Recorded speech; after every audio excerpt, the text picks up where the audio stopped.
Today, we're taking a Leviathan Dreadnought from box to battlefield.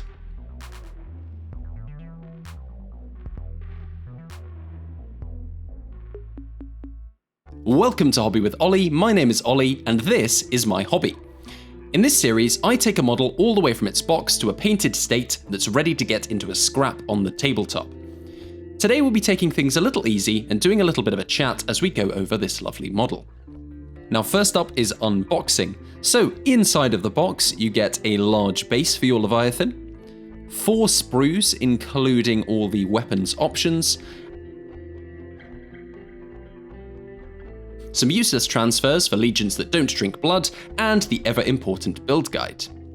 That's where we'll be starting. Snips and plastic glue in hand, I went through frame by frame to get it all built.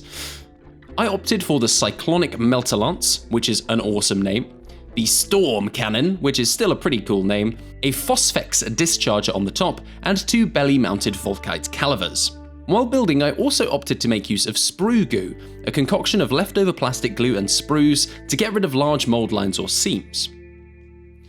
Now the key here is to apply it delicately and then to squeeze the parts together. You may then need to use a knife or another tool to get rid of the new mold line you create, but you should fill in any gaps. One area where this is particularly useful is on the feet of the Leviathan. Now let's time-lapse through the rest of the build. All in all, this model took me about 3 hours to build, and most of that was just figuring out the different weapon options. So it's not the easiest kit I've ever built, but also not the hardest, though I will say that the instructions can be a little unclear at times. So be sure to dry fit and make sure you know what you're sticking together before you commit.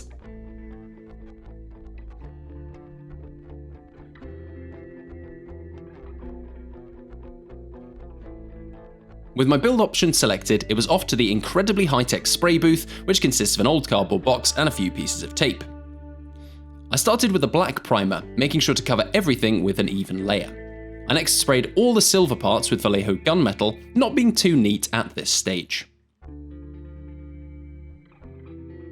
Then I masked off the model using tape and white tack to prepare for doing the red armour. I also used an old plastic knife to squidge the white tack into hard-to-reach areas. When I'm painting models as large as this, I've found that I get a much more even coverage without streaks by using my airbrush. If anyone does have any ideas for painting larger models with a brush, let me know in the comments down below. I started from a coat of Vallejo mahogany, to which I then added Vallejo red. I then used pure Vallejo red to finish up the stage.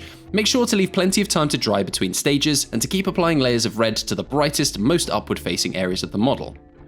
Because the red paint is semi-transparent, you'll need a couple of layers to get full opacity on the paint. With that done comes the satisfying task of unmasking the model ready for brush painting. Pure bliss. Despite my best efforts, some of the red did get onto the silver, so I neatened those areas up with some gunmetal. Next, I tried to work out a highlight colour for my armour. As the Vallejo red had already pushed the colour quite light, and my yellowy orange I first mixed up was far too thin for an edge highlight, I decided to highlight up using Evil Sun Scarlet.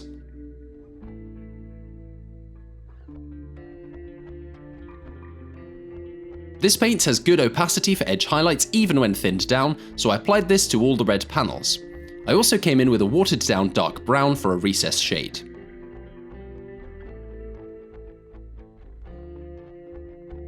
I then painted up the rest of the Leviathan's head first, using light touches of gunmetal on the piping, white for the eyes, which I then went over with Waystone green for an easy eye lens.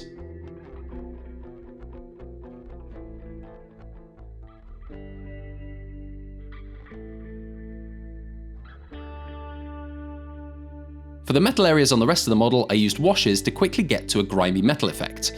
First I tried Nuln Oil, but I ended up using a very thinned black acrylic paint, as it much more easily colours the metal.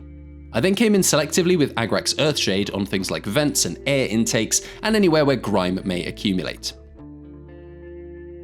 Now my time for this project was pretty limited, so I opted to focus on one of his weapon options predominantly, the awesomely named Cyclonic Melter Lance.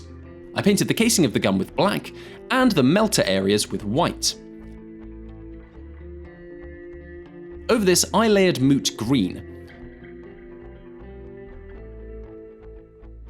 Once that was applied, I added some orc flesh contrast paint to my airbrush to give some glow effects.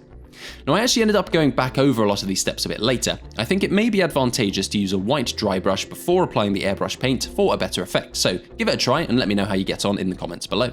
I next turned my focus to the main body, applying some gold and washes to the halo around his head, only fitting for a blood angel, and painting Wraithbone and Agrax Earthshade for the parchment on his chest.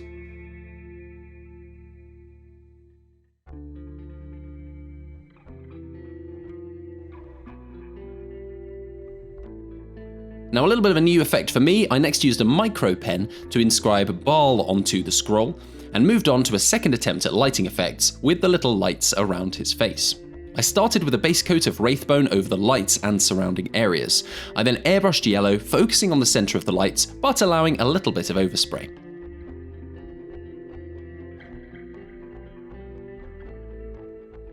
To neaten up the effect, I came in with Wraithbone for edge highlights, where the light would catch sharp edges near the source, and deep shadows with my brown colour to emphasise the lighter parts. With that, I stuck him together and onto his base with superglue, and this Leviathan is ready to take to the battlefield.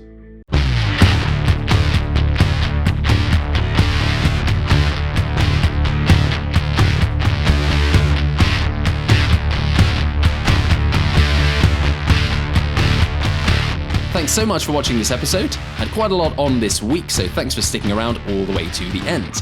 If you like what I do here, be sure to subscribe to the channel, watch and share my videos, and leave a comment letting me know what you liked or what you think I can improve on in the comments down below. Most importantly of all though, have a lovely rest of your day. My name has been Ollie, this has been my hobby, and I'll see you next time.